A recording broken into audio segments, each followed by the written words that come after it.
Flash games. If you grew up in the early 2000s and had a computer, then you're definitely familiar with the crazy world of Flash. How could you forget classics like the Impossible Quiz, Interactive Buddy, and the Bill Cosby Fun Game? Anyways, I would spend hours on websites like Addicting Games and Shockwave. Of course, these aren't the only websites I've visited, but it's this reason that the Avast antivirus sound haunts me in my sleep. Threat has been detected. I have easily played hundreds of Flash games in my time, but there's always been one that I dumped dozens of hours into, and it's without a doubt the most time I've ever spent on a single Flash game. That game would be Plazma Burst 2. Now you're probably wondering one of two things. One, what the heck is this game? And two, why is it worth talking about? Well, Plazma Burst 2 is so incredibly unique by pushing the limits of Flash with its incredible presentation and features to the point where it feels like its own standalone game. Plazma Burst 2, as the name implies, is a sequel to a game called Plazma Burst Forward to the Past. Both games were mainly created by a guy named Eric Gurt, with some help by CoolBuddy.com. The first game was released on March 24th, 2009, and the sequel on March 10th, 2011. Each game is a side-scrolling shooter, and where you play as the protagonist, Marine. The first game has Marine being sent back in time to reverse the destruction of an almost destroyed Earth. Things go wrong when Marine, and his accomplice Noir Lime, appear on an alien planet instead. Surprised by hostile forces, both now need to fight while trying to escape back to Earth. The second game, Plazma Burst 2, which is the main focus of this video, resumes with Marine's mission on Earth, fighting a new alien force known as Usurpations. Both games have an incredible solo campaign, with the second game having 42 fully fleshed out levels, each with 4 different difficulties for replayability, the latter of which are actually really quite hard. But what truly makes Plazma Burst 2 a step above the rest? Well, on a surface level, the second game takes most of the mechanics from the first game and improves upon them greatly, as is expected with a sequel. The physics are better, the controls are tighter, and there's nicer graphics here as well. The arsenal in this game is just ridiculous, letting you unlock and upgrade a myriad of weapons to use in the campaign.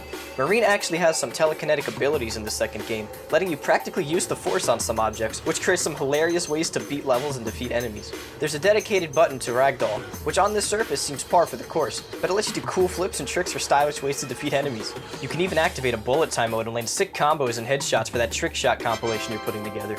Not a huge fan of having guns in your shooting game? Then you could challenge yourself by just using swords only, as swords do an incredible amount of damage, and they also let you reflect bullets, move faster, and jump higher when equipped. Partnered with the slow-mo abilities from before, you can do some really cool things with just going melee. The campaign is decently long for Flash game standards, and the quality is truly a step up from what we're used to seeing in Flash. Getting tired of playing the campaign and beating the same levels over and over? Then head on to the real appeal of this game, the online multiplayer. That's right, online multiplayer in a Flash game. Now this isn't unique to this game alone. Plenty of other games had online functionality, but I've yet to see something to this degree.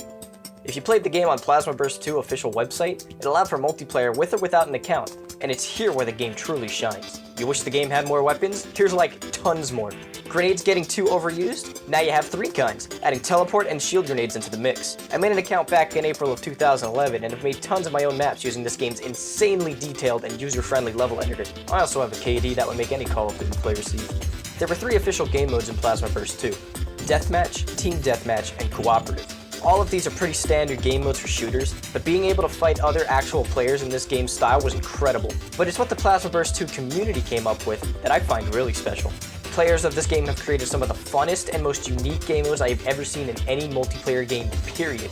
One of my personal favorites being a game mode commonly referred to as Ghosts, or Humans vs. Ghosts, Civil vs. Ghosts, something like that.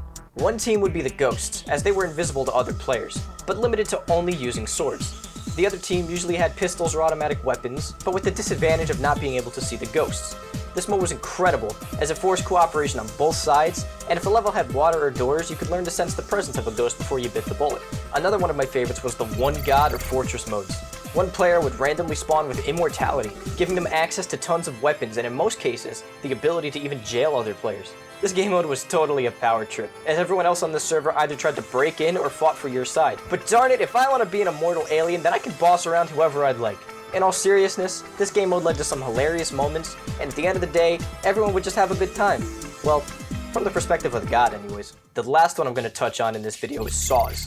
The name and inspiration for this game mode coming straight from the Jigsaw movies, it put the player on an obstacle course, where the objective was to work together to get from point A to point B. What set this aside from normal obstacle courses or parkour maps in other games is that Saw levels typically had the course littered with traps and puzzles, sometimes even requiring players to sacrifice themselves to progress. It was an incredible twist on the genre, and left many of us in the spectator queue waiting for the last guy to finally die, only to learn he was AFK the whole time. There are an incredible amount of other game modes as well, like slow motion arenas where players would typically be limited to one weapon like rockets or swords. There was roleplay servers, cooperative levels that you could beat with other players, and so much more.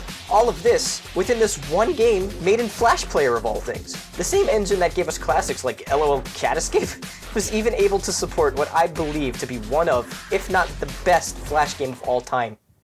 It's no surprise anymore that Flash has been dead for quite a while now. Despite this, Eric has actually modified the game to run on its own, and you can actually still download and play it from the game's official website, which I'll link down below. Everything is here, and even the multiplayer servers are still up and fully functional. There were even more weapons and characters added from the last time I personally played, which is ridiculous that a Flash game this old is still supported. But it shows just how much Eric and the player base cared for this game. For a few years now, Eric Gurt has actually been working on a third game, which will hopefully release in the near future. Well, that's my tangent about Plazmaverse 2. For me, it's one of those games that I like to revisit every once in a while, and I think this game really should get the attention it deserves. I don't see it brought up in a lot of discussions about Flash games, especially when talking about, like, the best of the best. And so this video is, in a way, a bit of a tribute to this amazing game. And now that you've heard of it, thanks to Eric for creating one of the best Flash games I have ever played. If you enjoyed the video, please leave a like and subscribe as it helps the channel grow. I'd love to create more videos about games and media that I personally enjoy, and hopefully aren't covered to death on YouTube. So if you're interested, your support means a lot, and thank you so much for watching.